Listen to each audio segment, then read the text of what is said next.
Hello students, good morning. My self doctor MS Khan. आप सब कैसे हैं? तो आप फिज़िक्स पढ़ रहे थे और फिज़िक्स का जो चैप्टर था 11th क्लास के वो वेक्टर एनालिसिस, क्योंकि आप सब ये डिमांड कर रहे थे कि सर फिज़िक्स में वेक्टर जो है मुझे पढ़ना है, वो समझ में नहीं आ रहा है। तो प्रीवियस क्लास में मैंने वेक्टर का डिफिनेशन बताया था, स्केलर के बारे में बताया था, और ये जो है टाइप्स किसका है तो मैंने बताया कि फ़िज़िकल क्वांटिटी के टाइप्स हैं। यानी जो वेक्टर एनालिसिस पूरा जो चैप्टर है वो एक्चुअल में मेज़रमेंट से जुड़ा हुआ है, और मेज़रमेंट का जो पार्ट है वो यहाँ पर फ़िज़िकल क्वांटिटी को कहा जा रहा है। यानी फ़िज़िकल क्वांटिटी ही ऐसा क्वांटिटी है जिसको आप मेज़र करते हैं, और मेज़रमेंट से रिलेटेड ये चैप्टर है। क्योंकि मैंने बताया था प्रीवियस क्लास में, पिछले क्लास में, कि फ़िज़िकल क्वांटिटी जो है वैसे क्वांटिटी को कह रहे हैं जिसे मेजर किया जा सकता है। अब आप फिज़िक्स के न्यूमेरिकल्स जब बनाएंगे तो फोर्स को फाइंड आउट करना होगा कि कितना फोर्स हम किस ऑब्जेक्ट पे लगाएंगे कि वो एक्सेलरेट करेगा, उसका मैग्नीट्यूड कितना होगा, वो किस डायरेक्शन में मुझे लगाना होगा। तो ये क्या कर रहे हैं आप, उस ऑब्जेक्ट पे जब फोर्स लगाएंगे तो उस फोर्स को मेजर कर रहे हैं। तो जिसे आप मेज़र कर रहे हैं वो फ़िज़िकल क्वांटिटी है। तो यहाँ पे फोर्स जो है वो एक फ़िज़िकल क्वांटिटी है। अब फोर्स के बाद अगर और भी एग्ज़ाम्पल्स देखें फ़िज़िकल क्वांटिटी का, तो सपोज़ करो कि एरिया, मुझे खेत का, लैंड का एरिया पता करना है, या यहाँ से आप कहीं मार्केट जा रहे हैं तो आपके घर से उस मार्केट का डिस्टेंस क्या है वो अगर आप मेज़र करना चाह रहे हैं, तो डिस्टेंस को मेज़र करना है तो उसके लिए मीटर, किलोमीटर आप यूनिट का यूज़ करते हैं। और अगर मैग्नीट्यूड फाइंड आउट करना हो तो आप सपोज़ करते हैं कि मार्केट का जो डिस्टेंस होगा अपने घर से वो 2 किलोमीटर है, तो 2 किलोमीटर जो है वो मैग्नीट्यूड है डिस्टेंस का, यानी आपके घर से मार्केट का डिस्टेंस है, और वो 2 किलोमीटर अगर है तो 2 kilometre is the magnitude of distance. उसी तरह से एरिया की बात मैंने कहा कि लैंड का एरिया फाइंड आउट करना है तो वो जो है आप 1200, 500 इसके आगे आपको यूनिट लगाना होगा, मीटर स्क्वायर में, किलोमीटर स्क्वायर में, हेक्टेयर्स में। तो इस तरह से आप एरिया को मेज़र करते हैं। और भी बहुत सारे फ़िज़िकल क्वांटिटीज़ हैं जो पिछले क्लास में उसके एग्ज़ाम्पल मैंने बताए। अभी भी हम यहाँ पे कुछ एग्ज़ाम्पल्स बताए हैं, लेकिन वो वेक्टर के लिए है। तो आप रिमाइंड करिए पिछले क्लास में कि कुछ एग्ज़ाम्पल जो फ़िज़िकल क्वांटिटी के हैं वो अब जो है आपको याद हो गया होगा।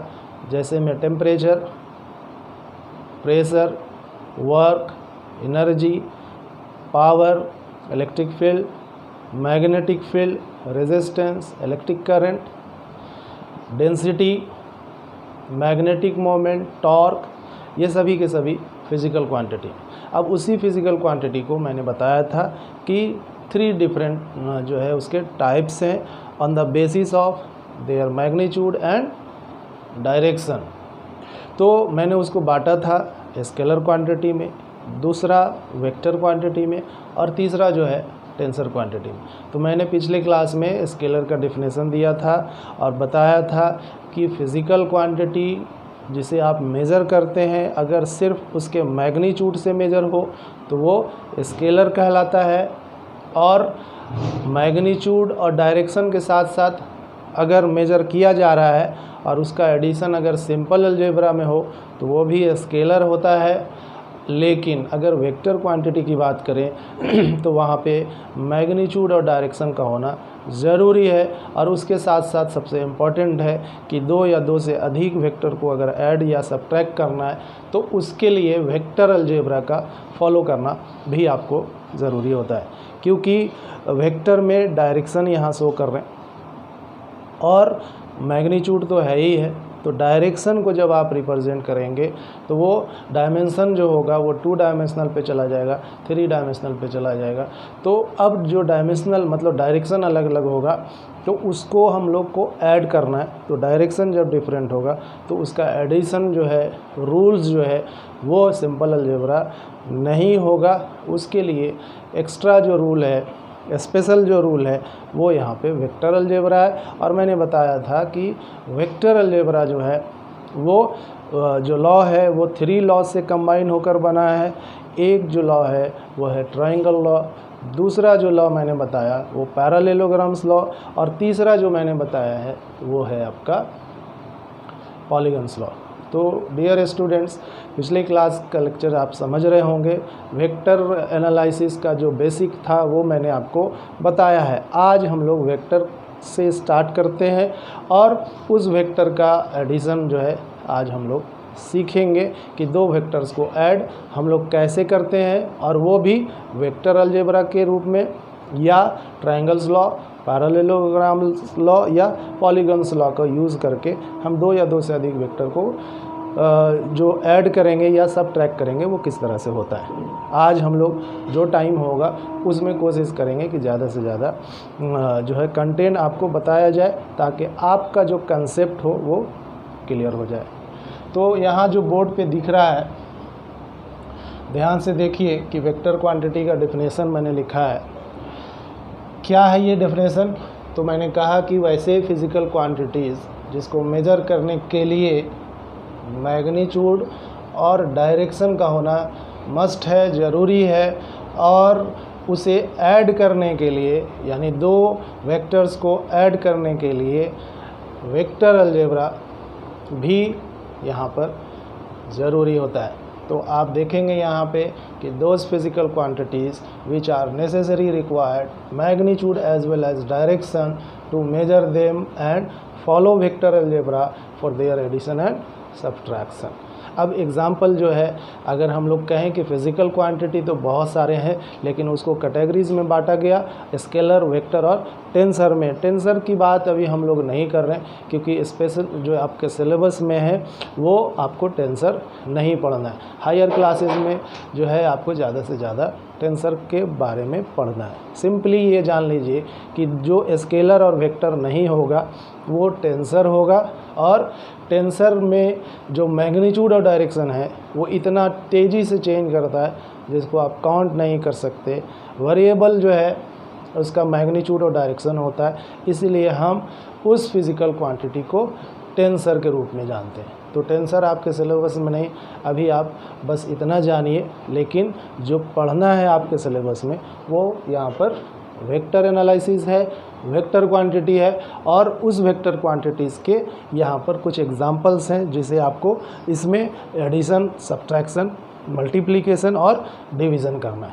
तो वो यहाँ पे एग्जांपल देखेंगे: displacement, velocity, acceleration, force, momentum, electric field, magnetic field, electric and magnetic dipole moment and torque. और भी वेक्टर्स हैं, मैग्नेटिक मोमेंट ये भी एक वेक्टर है, लेकिन ये एग्जांपल्स कुछ हैं जिसे आपको याद रखना है।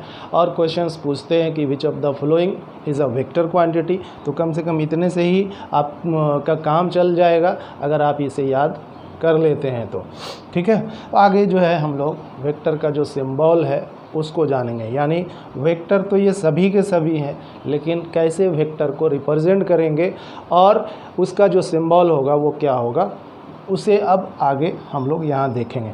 तो सिंबल ऑफ वेक्टर, जिसको हम लोग A, B, C, Z तक चले जाइए, लेकिन A, B, C, Z तक जाएंगे तो उसमें एक चीज़ दिख रहा है कि उस लेटर के ऊपर, अल्फ़ाबेट लेटर जो है यहाँ पे, उसके ऊपर एरो दिया हुआ है सभी पे।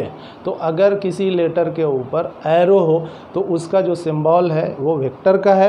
यानी वेक्टर का अगर हम लोग रिप्रेजेंट करेंगे तो किसी इंग्लिश लेटर से करेंगे, अल्फ़ाबेटिकल जो ऑर्डर में या किसी भी रूप में हो, लेकिन उस लेटर के ऊपर क्या होनी चाहिए, एरो होना चाहिए। तो एक लेटर इंग्लिश का और उसके ऊपर अगर एक एरो हेड उसके हेड पर हो तो वो वेक्टर सिंबल के रूप में लिया जाता है।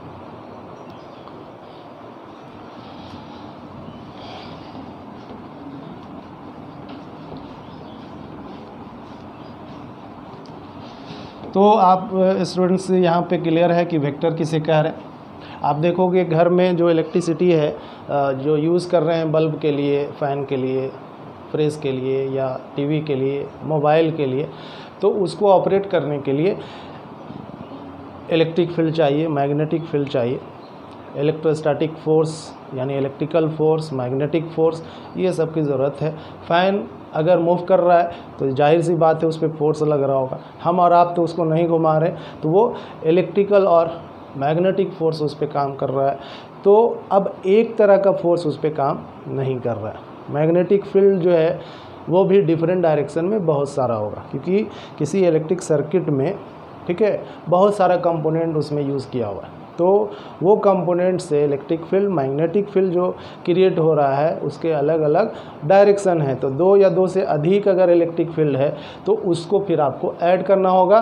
और वो किस रूप में ऐड करना होगा, क्योंकि अभी बताए कि इलेक्ट्रिक फील्ड जो है वो वेक्टर है, और वेक्टर को ऐड करने के लिए आपको ट्रायंगल रूल, पैरेललोग्राम रूल या पॉलीगन्स का रूल आपको यूज़ करना होगा।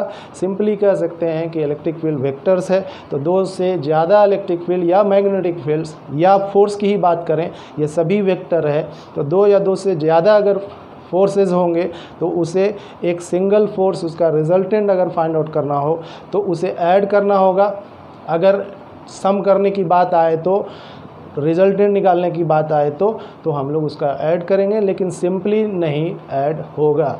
जैसे अगर हम लोग कहें, फ़िलहाल एक जो है ब्लॉक ले लेते हैं और एक फोर्स इधर से लगा रहा है, ये फोर्स वेक्टर है या नहीं, इसका सिंबल अभी हम आपको बताया कि कोई भी लेटर ले लीजिए, तो एफ जो है एक लेटर है और उसके ऊपर एरो दे दिया, तो ये एक फोर्स हो गया क्योंकि वेक्टर को रिप्रेजेंट कर रहे हैं। और दूसरा जो है, मान लिया इधर से कोई आदमी फोर्स लगा रहा है, इसको F1 कह देते हैं, अलग अलग मैग्नीट्यूड में है तो, और ये F2।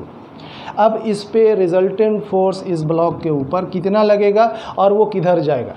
अगर ये फिर सिर्फ फोर्स होता तो ये सीधा इधर जाता, अगर ये नहीं होकर के ये होता तो ये इधर जाता, लेकिन टू डिफरेंट फोर्सेस जो है उस ब्लॉक के ऊपर काम कर रहा है, एक्ट कर रहा है, तो फिर इस ब्लॉक के ऊपर रिजल्टेंट फोर्स क्या होगा, और जो रिजल्टेंट फोर्स होगा तो उस फोर्स से उस ब्लॉक का जो एक्सेलरेशन होगा वो किस ओर होगा, यानी जो वो मोशन में आएगा तो वो किधर जाएगा। तो अभी हम जो बात कर रहे हैं कि अगर एक फोर्स इधर है, ये F1, दूसरा जो फोर्स है ये F2, अलग अलग डायरेक्शन जो यहाँ दिखा रहे हैं वही यहाँ पे दिखा रहे हैं। तो F1 और F2 को जब ऐड करना होगा तो उसके लिए अभी हमने रूल्स बताया वेक्टर अलजेब्रा, उसमें 3 आ रहा है ना। अब उस तीनों में से कोई एक जो है यूज़ करेंगे, देखेंगे कि F1 और F2 को जब आप ऐड करेंगे तो उसका जो थर्ड साइड होगा वो उसका रिजल्टेंट होगा। और एक ट्रायंगल का फॉर्मेशन यहाँ पर हो रहा है, तो जो थर्ड साइड होगा वो F1 और F2 का क्या होगा, सम होगा, उसका रिजल्टेंट हम लोग फिर फाइंड आउट करेंगे। उसके लिए जो फार्मूला है वो हम आपको बताएंगे, और आज बताएंगे कि जो क्वेश्चंस है पूरी फिज़िक्स के चैप्टर्स में वो वेक्टर का क्वेश्चंस या उसका एप्लीकेशन जो है रहता ही रहता है। तो ये चैप्टर इस लिहाज से भी बहुत इम्पॉर्टेंट है, क्योंकि ये वेक्टर जब आप पढ़ेंगे तो इलेक्ट्रिक फील्ड जब आप पढ़ेंगे, ठीक है, कि जो चैप्टर में, तो वहाँ 2 या 2 से ज़्यादा इलेक्ट्रिक फील्ड होंगे तो उसको ऐड करना होगा, यानी वहाँ जब वेक्टर आएगा तो एडिशन यही रूल्स को फॉलो करेंगे। मैग्नेटिक फील्ड आएगा तो वहाँ पे भी यही एडिशन और सब्सट्रैक्शन का रूल फॉलो होगा, यानी कि डिफरेंट जो ब्रांचेज है फिजिक्स के, ग्रेविटेशनल फोर्स पे जाएंगे तो 2 या 2 से अधिक ग्रेविटेशनल फोर्स का एडिशन इसी रूल के अनुसार होगा, ठीक है।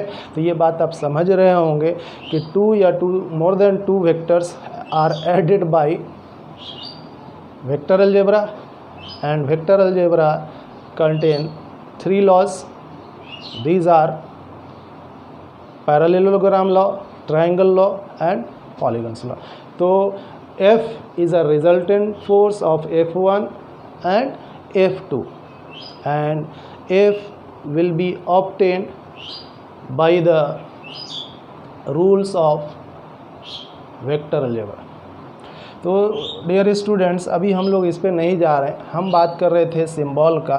तो यहाँ जो वेक्टर का जो सिंबल है वो उसके ऊपर एरो दे रहे हैं। अब इस एरो का देने का मकसद क्या है, तो इसको थोड़ा सा यहाँ पर समझिए, यही इसके ऊपर में है।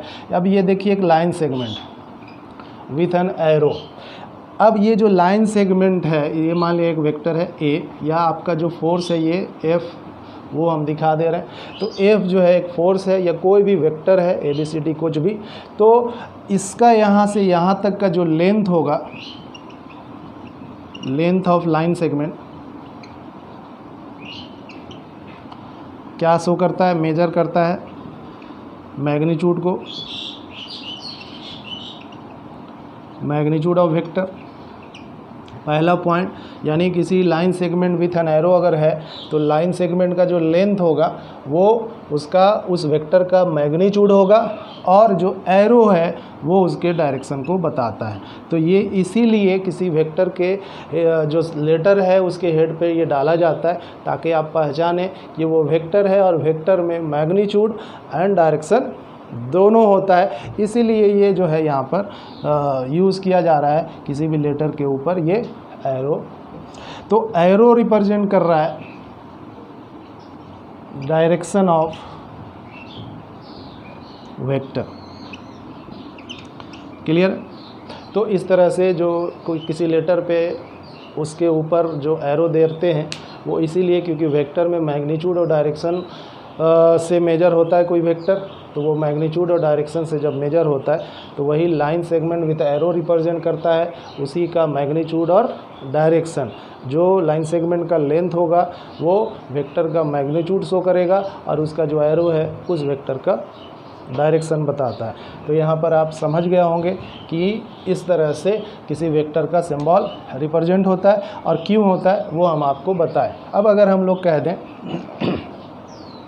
कि ये जो है आपका पॉइंट है ए और ये है बी, तो कह सकते हैं कि वेक्टर ए, ये वेक्टर एफ जो है वो मूव कर रहा है फ्रॉम ए टू बी, और जो मूव किया वो उसका लेंथ ये है। अब ये चाहे वो कुछ भी हो, उसका मैग्नीट्यूड इसका लेंथ रिप्रेजेंट हो रहा है। अब वो किसी भी टर्म में हो सकता है, ठीक है, फोर्स के रूप में भी हो सकता है, वो टेम्परेचर के रूप में भी हो सकता है, यानी वो स्केलर या वेक्टर दोनों के रूप में होगा। लेकिन जब मैग्नीट्यूड की बात करेंगे तो वो वेक्टर नहीं होता है बल्कि वो स्केलर होता है। तो सिंपली जो लेंथ होता है किसी भी अगर आप मेजर करते हैं सरफेस का लेंथ तो वो स्केलर है, उसका डिस्टेंस स्केलर है, तो वेक्टर का जो मैग्नीट्यूड होगा वो स्केलर होगा, ठीक है। तो यहाँ पर जो लेंथ हो रहा है कौन, वो वेक्टर का क्या मैग्नीट्यूड है, और वो मैग्नीट्यूड दर्शाता है स्केलर्स को। तो magnitude of vector is a scalar quantity.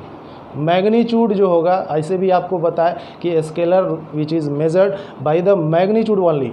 So we count the length of a line segment is a magnitude of any given vectors. तो अब जो हम ये बात करना चाह रहे थे वो ये कि ये जो पॉइंट है जहाँ से स्टार्ट हुआ इसको टेल कहा जाएगा, और यहाँ पर जो एरो दिया हुआ है ये हेड है, ठीक है, हेड है। अब जब भी कोई वेक्टर होगा तो उसका जो लाइन सेगमेंट खींचेंगे एरो के साथ, उसमें एक टेल होगा और दूसरा हेड होगा। तो अगर एक वेक्टर ये मान लिया जाए, सपोज़ करें कि यहाँ पे आपको नहीं दिखेगा, तो मैं इस बोर्ड पे जो लिखे हैं आप जो है इसको उतार लिया है तो मिटा देते हैं, और ये समझाने की कोशिश कर रहे हैं कि जो वेक्टर यहाँ पर रिप्रेजेंट हो रहा है उसका एक हेड होगा और टेल होगा। तो यहाँ पर अगर कोई वेक्टर ए है, मान लिया ए से बी, और ये वाली आपका टेल है और ये आपका हेड है। दूसरा कोई इधर दिखा देते हैं बी वेक्टर को, ये भी आपका टेल है, और ये जहाँ पे है हेड एरो लगा हुआ वो हेड होता है। अब अगर इन दोनों को ऐड करना, मिसाल के तौर पे आप वेक्टर ए का मतलब डिस्प्लेसमेंट 5 मीटर नॉर्थ जा रहे हैं, ठीक है, कहाँ जा रहे हैं 5 मीटर नॉर्थ, और फिर 5 मीटर जो है ईस्ट। तो फिर आप टोटल कितना चले फाइंड आउट अगर डिस्प्लेसमेंट का करना हो तो आपको ये दोनों को क्या करना पड़ेगा, ऐड करना पड़ेगा। और जब ये ऐड होगा, इस जो फिगर है उसको अगर आप ऐड करेंगे तो हमेशा याद रखिएगा कि जो वेक्टर ए है उसका हेड हमेशा जो है वेक्टर बी के टेल से ऐड होगा। यानी जो कनेक्टेड होगा यहाँ पर वेक्टर ए, वो उसका हेड बी वेक्टर के टेल से कनेक्ट होगा। और जब ये कनेक्ट होगा तो आसानी से रिजल्टेंट का डायरेक्शन आप पता कर सकते हैं।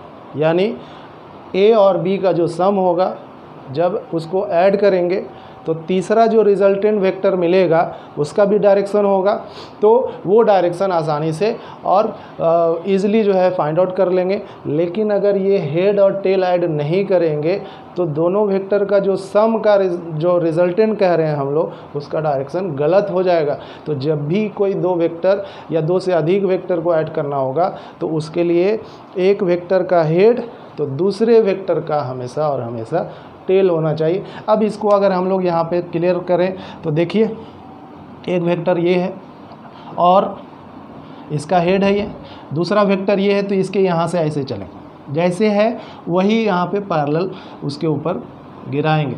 तो देखिए कि वेक्टर ए और वेक्टर बी हो गया। अब इन दोनों को ऐड कर दिया यानी कनेक्ट कर दिया, तो इसका मतलब है, इसको आप इधर भी लिख सकते हैं, इसको भी आप इधर लिख सकते हैं। तो इसलिए क्योंकि यहाँ से एक लाइन अभी खींचना है जो बताएगा कि ए और बी का ये उसका सम है, रिजल्टेंट है। तो अब ये ए और बी का जो सम होगा वो ये हो, और इसे आर से शो कर दो। तो क्लियर है सिंबल जो वेक्टर का मैंने बताया कि किसी भी लेटर के ऊपर एक एरो देते हैं तो वो एरो क्या बताता है।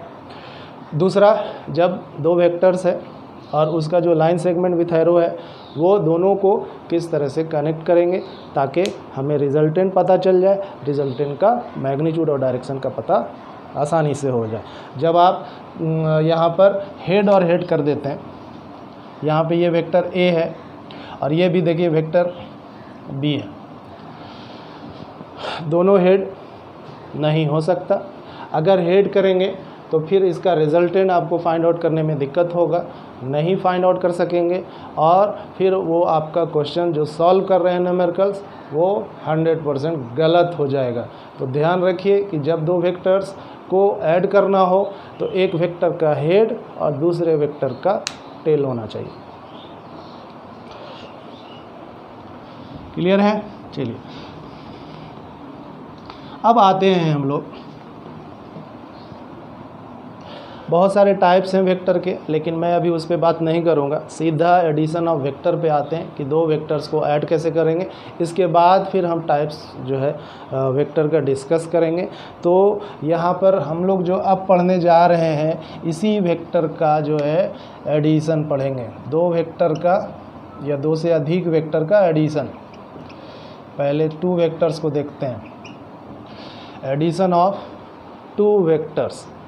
ठीक है, सपोज करते हैं ये आपका एक वेक्टर है, क्लियर है। दूसरा, अभी हमने बताया कि दो वेक्टर यहाँ पे उसको ऐड करना है, तो दूसरा वेक्टर ऐड करना है तो कहाँ से कनेक्ट करेंगे। अभी हमने कहा कि देखिए ये हेड है इसका, तो इसके टेल से दूसरा वेक्टर का जो टेल होगा उससे ये कनेक्ट होगा, इसको इधर लिखते हैं।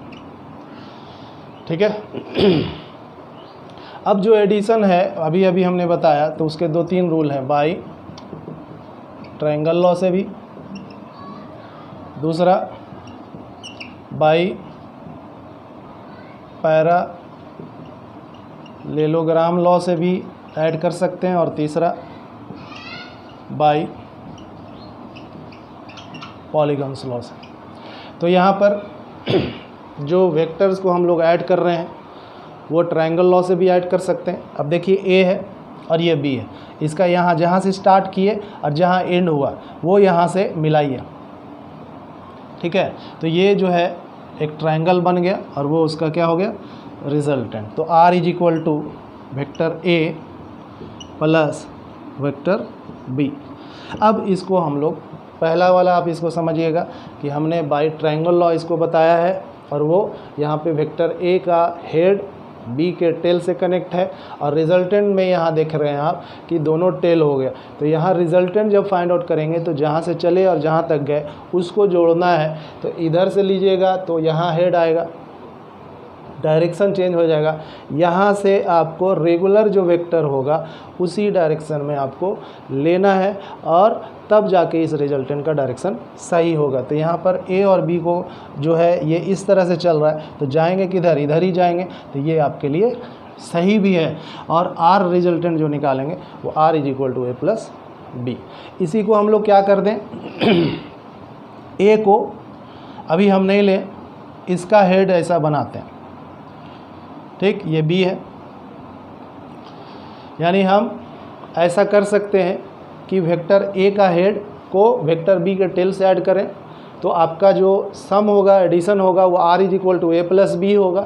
लेकिन हम इसको उलट भी सकते हैं, यानी वेक्टर बी का हेड बना सकते हैं, यानी वेक्टर बी को क्या कर सकते हैं, हेड के रूप में ले सकते हैं, और जो वेक्टर ए का हेड हमने कनेक्ट किया था पहले उसको टेल बना सकते हैं। यानी हम यहाँ पे 180 डिग्री से अगर घूम जाए, रिवर्स हो जाए, तो उससे एडिशन ऑफ वेक्टर के रिजल्टेंट पे कोई फ़र्क नहीं आएगा। तो आप एक बार यहाँ पे इसको भी देख लीजिए, ये वेक्टर बी है, जस्ट इसके पैरेलल खींच रहे हैं, और वेक्टर ए, अभी आप वेक्टर बी का हेड बना दिया और आप ए को क्या कर रहे हैं, उसके साथ जोड़ रहे हैं। तो कहाँ से, तो अब जो ये यहाँ पर हेड था, बी जो है उसका टेल था यहाँ जुड़ा हुआ, देख लीजिए। तो यहाँ अब जो है बी का हेड हो गया और ए का क्या हो जाएगा, टेल। तो देखिए यहाँ पे ए का टेल हो गया। अब इसमें देखिए इधर से इधर डायरेक्शन है ये रिजल्टेंट का, यहाँ पे भी कोई चेंज नहीं होगा, देख लीजिए। तो ये जो आर है वो इसका रिजल्टेंट है। आप इसको ऐसे लिख सकते हैं, R is equal to B plus A. तो आर इज इक्वल टू, यहाँ पे एरो दीजिएगा, तो R is equal to A plus B यहाँ भी है, और R is equal to B plus A. अब सम में अगर ऐसा है तो हम लोग ए प्लस बी को क्या इक्वल नहीं कर सकते, बी प्लस ए।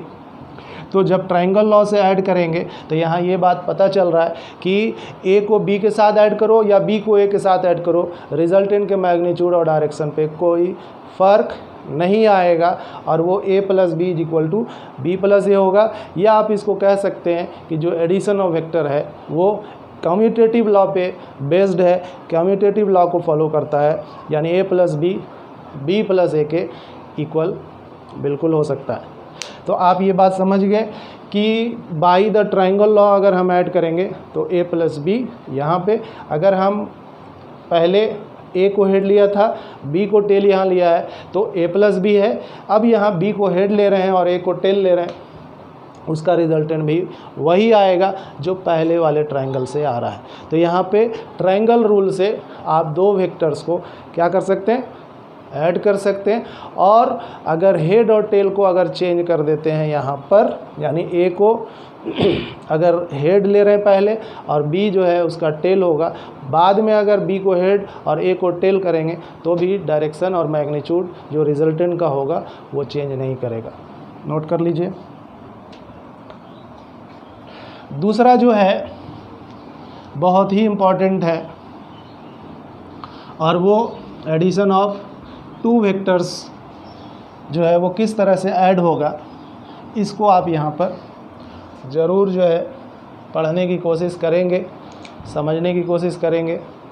और ये वेक्टर्स का ये जो फार्मूला आज जो हम लोग अब बताएंगे, ये आपके लिए पूरी फिज़िक्स में बहुत काम आने वाला है। तो ध्यान से इसे आप समझिएगा। यानी एडिशन ऑफ वेक्टर जो है वो दूसरा क्या था, बाई पैरेललोग्राम लॉ। पैरेललोग्राम आप समझ रहे हैं, आगे आमने सामने पैरेलल है, तो कोई वेक्टर ए ले लिया, ठीक, और अभी बताया कि ये वेक्टर बी है। जैसे अभी जस्ट पहले बताया उसी को अगर दोनों को इम्पोज कर दिया तो वही पैरेललोग्राम हो गया। यानी ए वेक्टर का हेड है, बी वेक्टर का टेल है। अगर हम इसके पैरेलल इधर से खींच दीजिए तो ये बी वेक्टर का हेड हो गया और ए का क्या हो गया, टेल हो गया। तो दोनों अभी जो ट्रायंगल्स लॉ में पढ़े वही दोनों ट्रायंगल्स को शिफ्ट कर दिया, ठीक। यानी जो वहाँ अलग अलग बताए वो इस पैरेललोग्राम में सिंपली एक ही साथ जानेंगे। और ए इसके सामने पैरेलल है, बी इसके सामने पैरेलल है, तो एक वेक्टर ए इधर जा रहा है, सपोज़ करो कि ये ए बी सी, इधर कुछ डी कर देते हैं ठीक है। और यहीं पर अभी एक लाइन ड्रॉ कर देते हैं जो इस के ऊपर वेक्टर ए के ऊपर परपेंडिकुलर है। और ये ध्यान रखना है कि जब दो वेक्टर्स मूव कर रहा है तो दोनों के बीच का एंगल क्या है, या दोनों का डायरेक्शन एक दूसरे का बीच में क्या है। तो direction is determined by the angle between vector A and B. तो यहाँ पर ए जो है इधर मूव किया, यानी ए बी की तरफ, और फिर बी सी की तरफ जा रहा है वेक्टर बी। तो यहाँ पर ए इधर जा रहा है और बी इधर जा रहा है, तो टर्न जो लेगा वो यही लेगा, इधर से नहीं लेंगे, इधर से लेंगे, ठीक है। और ये आपका एंटी क्लॉकवाइज है, तो हम लोग एंगल रिप्रेजेंट होगा पॉजिटिव वो जब आप डायरेक्शन को एंटी क्लॉकवाइज लेंगे, ठीक है। तो यहाँ जब भी यूज़ करेंगे एंटी क्लॉकवाइज डायरेक्शन, और वो जो एंगल थीटा यूज़ कर रहे हैं वो यहाँ पर ए और बी के बीच का एंगल है, यानी ए और बी का जो डायरेक्शन है उसके बीच वो थीटा बताएगा, और वो थीटा यहाँ पर है।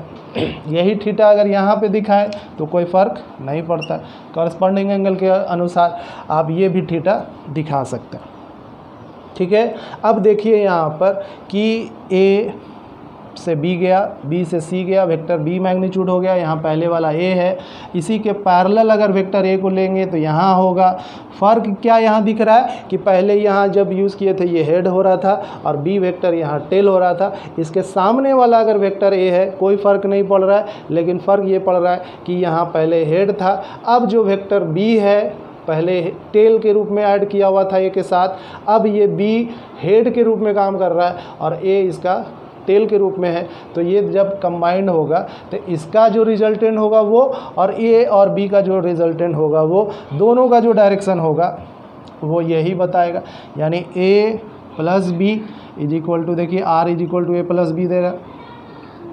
उसी तरह से इसको अगर ऐड करते हैं तो आर ही मिलेगा और वो हो जाएगा बी प्लस ए।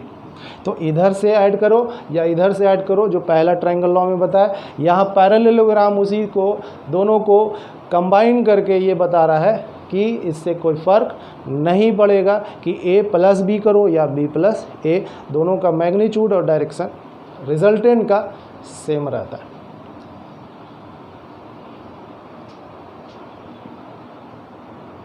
ठीक, अब जो है यहाँ पे वेक्टर ए जो है, सपोज करें कि व्हेन वेक्टर ए मूव कर रहा है along A B and vector B जो है वो मूव करेगा along बी सी, किस एंगल पे, एट एंगल थीटा एज सोन। इस फिगर में आप देख सकते हैं, ठीक है। अब मुझे यहाँ पे मैग्नीट्यूड निकालना है, जो रिजल्टेंट है यानी ए प्लस बी का जो सम है उसका मैग्नीट्यूड। रिजल्टेंट जब कहेंगे कि ए और बी का रिजल्टेंट निकालें, इसका मतलब उसका मैग्नीट्यूड और डायरेक्शन दोनों फाइंड आउट करना होगा। सिर्फ कहेगा मैग्नीट्यूड निकालना तो मैग्नीट्यूड निकालेंगे।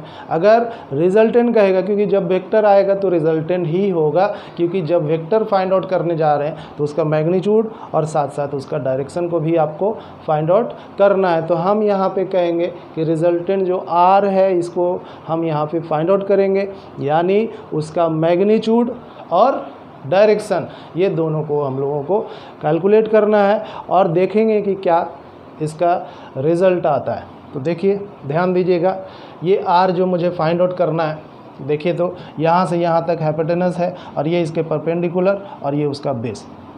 तो पूरा का पूरा आपको बेस यहाँ पर दिखाना होगा। यहाँ से यहाँ तक तो ए है लेकिन यहाँ नहीं है कुछ, तो कैसे क्या करेंगे उसको आपको सोचना है। तो आप देखिए कि ये जो बेस है इसको देखेंगे, ये आपका कुछ नहीं है, यानी यहाँ और यहाँ खाली है, लेकिन इस पर जो वेक्टर है वो तो रिप्रेजेंट हो रहा है वेक्टर बी से, तो हम क्यों ना बी को इस पर ला दें और बी को इस पर भी कंपोनेंट में ब्रेक कर दें। तो आप इसको ब्रेक करिएगा कंपोनेंट वेक्टर में, या आप ट्रिगोमेट्री में पढ़ा होगा, मैथमेटिक्स में पढ़ा होगा कि जब ये b को इस पे लाएंगे तो ये हो जाएगा b cos थीटा, और b को इस पे लाएंगे तो ये हो जाएगा b sin थीटा, क्योंकि b को जब इस पे ला रहे हैं तो base by hypotenuse b cos theta, और जब b को इस पे ला रहे हैं तो आप देखो क्या हो रहा है, परपेंडिकुलर बाई हाइपोटेनस, तो यहाँ साइन का यूज़ होगा और यहाँ कॉस का। तो इससे आपको क्या मिल गया, ए से कुछ यहाँ पे ए बी सी डी दे दिया है तो ई कर देता हूँ मैं।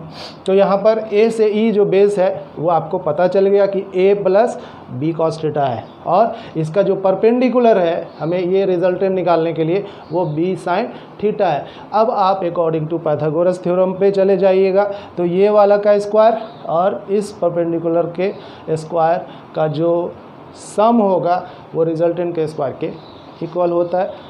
देखिए यहाँ पे गौर से, और इसको अभी हम आपको बताते हैं, सॉल्व करते हैं, तो देख लीजिए। चलिए रिजल्टेंट निकालते हैं। तो रिजल्टेंट जो है मैग्नीट्यूड ऑफ आर, पहले हम लोग मैग्नीट्यूड निकालते हैं, वेक्टर आर का मैग्नीट्यूड निकालते हैं, ठीक है।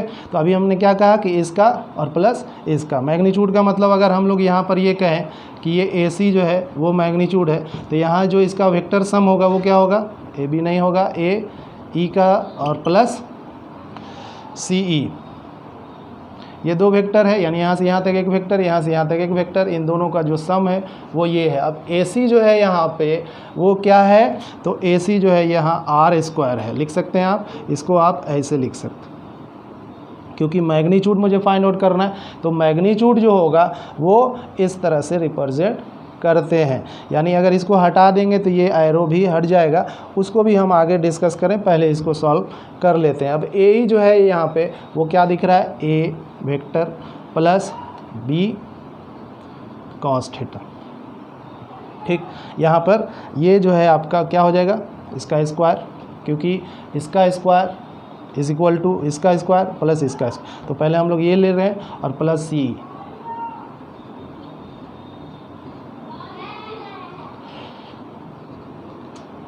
इसको सॉल्व करिए। मैग्नीट्यूड के रूप में अगर लिखना चाहते हैं तो इसको लिखेंगे ए स्क्वायर, यहाँ स्क्वायर लिखिए, यहाँ एरो दीजिए, प्लस इस पे भी आपका स्क्वायर हो जाएगा, कॉस स्क्वायर थीटा, ए प्लस बी का होल स्क्वायर में ये ब्रेक हो रहा है, शायद नीचे नहीं दिख रहा हो, तो जो है साइड में आपको इधर बताते हैं, ए स्क्वायर, यहाँ जो ब्रेक कर रहे हैं ए प्लस बी का होल स्क्वायर, उसको देखिए, A square plus B square cos square theta, यानी A square plus B square plus 2ab, तो 2 वेक्टर ए वेक्टर बी, और बी के साथ क्या लगा हुआ है, कॉस थीटा, ये is equal to R square है, शायद उम्मीद है दिख रहा होगा। तो आर जो आर स्क्वायर है उसको हम लोग इसका मैग्नीट्यूड को ऐसे लिखें, ठीक। अगर हम चाहें इसको हटाना, जो मॉड लगा हुआ है इसको हटा दें तो लिख सकते हैं इसे आर स्क्वायर, सभी जगह हटा सकते हैं, तो R square is equal to A square plus B square, okay. अच्छा, यहाँ पर हम लोगों ने जो लिया है वो सिर्फ इसको लिया है, और अब आगे जो है ये 2b cos थीटा प्लस ये जो है हम लोगों ने यूज़ नहीं किया है, तो आप यहाँ ध्यान दीजिएगा, B square sine square theta भी आएगा, क्योंकि ए प्लस बी का होल स्क्वायर जो है वो A square plus B square cos square theta plus 2ab cos theta, और प्लस जो सी ई है वो बी साइन थीटा है, तो उसका square B square sine square theta, इसको मॉड में आप दिखा सकते हैं। तो अब जो है यहाँ पे क्लियरली ये दिखाना चाह रहे हैं कि जब इसको सॉल्व करेंगे तो साइन स्क्वायर थीटा और कॉस स्क्वायर थीटा, इसको आप कॉमन ले लीजिए, कहाँ पे है, कॉस स्क्वायर थीटा यहाँ है, क्योंकि यहाँ भी b है और यहाँ भी b है, तो b को कॉमन ले लीजिए और आ जाएगा ये sine square theta plus cos square, अगर cos square theta plus sine square theta, clear. ये b कॉमन ले लिया यहाँ और यहाँ का, तो ये आ रहा है प्लस जो आगे बच रहा है वो क्या बच रहा है, तो 2ab कॉस थीटा। अब इसका जो वैल्यू है वो 1 होगा। इसको सॉल्व करिए। R square is equal to A square plus B square plus 2ab cos theta. अब अगर स्क्वायर हटा देते हैं तो यहाँ पर इसके ऊपर रूट आ जाएगा, अब वो होगा A square plus B square plus 2ab cos theta. तो ये दो वेक्टर का सम का मैग्नीट्यूड है, और मैग्नीट्यूड जो है वो यहाँ पे ए और बी का जो फाइंड आउट करेंगे, वेक्टर ए और बी का, तो वो फाइंड आउट जो होगा वो R is equal to A square plus B square plus 2ab cos theta, उसके ऊपर पूरे पे रूट होगा। तो ये जो फार्मूला आया है, ये फार्मूला दो वेक्टर को ऐड कर उसका मैग्नीट्यूड जो है वो फाइंड आउट करने का है। तो आप इसे नोट कर लीजिए। उम्मीद है आप इस कैलकुलेशन को समझ गए होंगे। कहीं अगर दिक्कत आया हो तो आप जो है कमेंट बॉक्स पे बताइएगा। उम्मीद है मुझे भी कि आप इसे क्लियरली समझ गए हों।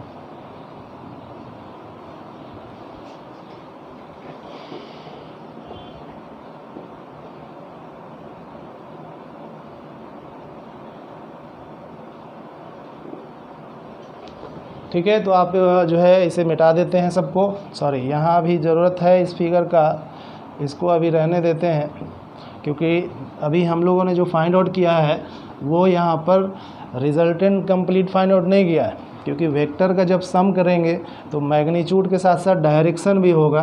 तो अभी जो ये इक्वेशन है r is equal to under root A square plus B square plus 2ab cos theta, ये जब यूज़ करेंगे जब वेक्टर का मैग्नीट्यूड पूछता है, तो ये मैग्नीट्यूड का फार्मूला हुआ है। अब हम लोग यहाँ पे डायरेक्शन पे आते हैं, यानी डायरेक्शन ऑफ वेक्टर, कौन सा वेक्टर है यहाँ पे, तो रिजल्टेंट है। रिजल्टेंट का मतलब जो r कह रहे हैं उसका है।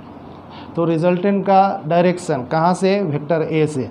तो ए वेक्टर यहाँ पे था, इस वेक्टर ए से हम इसका डायरेक्शन मानते हैं, तो अल्फ़ा इसको ले लेते हैं। ठीक, जब अल्फ़ा ले लेंगे तो इसके सामने ये परपेंडिकुलर और ये पूरा उसका बेस। तो जब भी दो वेक्टर है दिया हुआ और उसका मैग्नीट्यूड फाइंड आउट करना है, तो वो अभी आपको बताए उस फार्मूला को यूज़ करके उसका मैग्नीट्यूड निकालेंगे। लेकिन जब डायरेक्शन कहेगा रिजल्टेंट का, तो उसका डायरेक्शन वेक्टर ए के रेस्पेक्ट में अगर, यानी डायरेक्शन ऑफ आर जो है फ्रॉम वेक्टर ए से अगर फाइंड आउट करें तो वो tan alpha is equal to, सामने इसके परपेंडिकुलर है, लिखेंगे b sine theta divided by a plus b cos theta. इसको आप tan alpha is equal to simply b sine theta by a plus b cos theta लिख सकते हैं। मुझे चाहिए अल्फ़ा, क्योंकि tan अल्फ़ा से आपका डायरेक्शन मिलेगा, लेकिन जो डायरेक्शन होगा वो कितना होगा, वो अल्फ़ा रिप्रेजेंट करेगा। और अल्फ़ा को फाइंड आउट करेंगे तो tan इनवर्स आपका जो है वो हो जाएगा b sine theta divided by a plus b cos theta. तो अल्फ़ा जो है वो आपको बता देगा कि वेक्टर ए और बी का जो सम, जिसका रिजल्टेंट आर है, वो आर का डायरेक्शन वेक्टर ए से क्या है, तो वो alpha is equal to tan inverse B sine theta divided by, या B sine theta upon A plus B cos theta. ये बहुत इंपॉर्टेंट है, और हम सिर्फ वेक्टर में ही इसका यूज़ नहीं करेंगे। वेक्टर जहाँ भी होगा, 2 वेक्टर्स, 5 वेक्टर या 1000 वेक्टर, उन सबको सम करने के लिए यही फार्मूला आपको यूज़ करना पड़ेगा। तो ये बहुत ही इम्पॉर्टेंट है आपको फिज़िक्स समझने के लिए।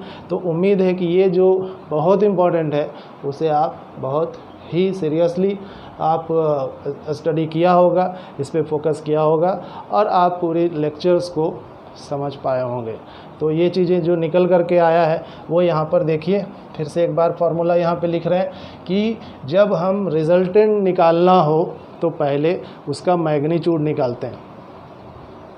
तो magnitude of A plus B, या इसी को आर कह रहे हैं, तो आर का मैग्नीट्यूड जब निकालेंगे तो हम लोग इसको ऐसे लिख सकते हैं। ए एरो जब दीजिएगा तो मॉड में रखना होगा, तो A square plus B square plus 2ab। अब इसको भी मॉड में चाहते हैं तो 2ab कॉस थीटा। इसी को आप ऐसे भी डायरेक्टली लिख सकते हैं, A square plus B square plus 2ab cos theta. ये आपका r है, इस पे रूट दे दीजिए। उसी तरह डायरेक्शन जो है, जो अभी बताए r किससे, विथ a से, और ये a जो है वो x एक्सिस पर है, देख लीजिए आप, ये जो है x एक्सिस पर है, तो ये यहाँ पे ये x एक्सिस से r का डायरेक्शन या वेक्टर a से r का डायरेक्शन पता करना है, तो वो alpha is equal to tan inverse b sin theta divided by a plus b cos theta. तो आज का लेक्चर इस एडिशन ऑफ वेक्टर के साथ एंड करने जा रहे हैं, क्योंकि ये बड़ा वीडियो होता जा रहा है, अपलोड करने में प्रॉब्लम होता है, और आप जब इसको समझ गए हैं तो आप घर पे प्रैक्टिस करेंगे। इसका जो कैलकुलेशन मैंने किया है उसको आप खुद से करके देखेंगे। और आज जो है हमने इसके एडिशंस के फार्मूलाज को बताया है, इसका एप्लीकेशन जो है वो नेक्स्ट क्लास में करेंगे। और जो एप्लीकेशन है वो पूरे फिज़िक्स में हर जगह पर मिलेगा, तो इसका एप्लीकेशन देखना पढ़ना नहीं भूलिएगा। तो आप सब जो वीडियो या लेक्चर जो देख रहे हैं, आप इसे लाइक ज़रूर करें और अपने फ्रेंड्स को भी बताएं कि फ़िज़िक्स जो है अगर आप सीखना चाहते हैं तो एम्बिशन क्लासेस या डॉक्टर MS खान के प्लेटफॉर्म पे जाएं, और वहाँ आपको ये फ़िज़िक्स बहुत आसान लगेगा। Thank you, all the best.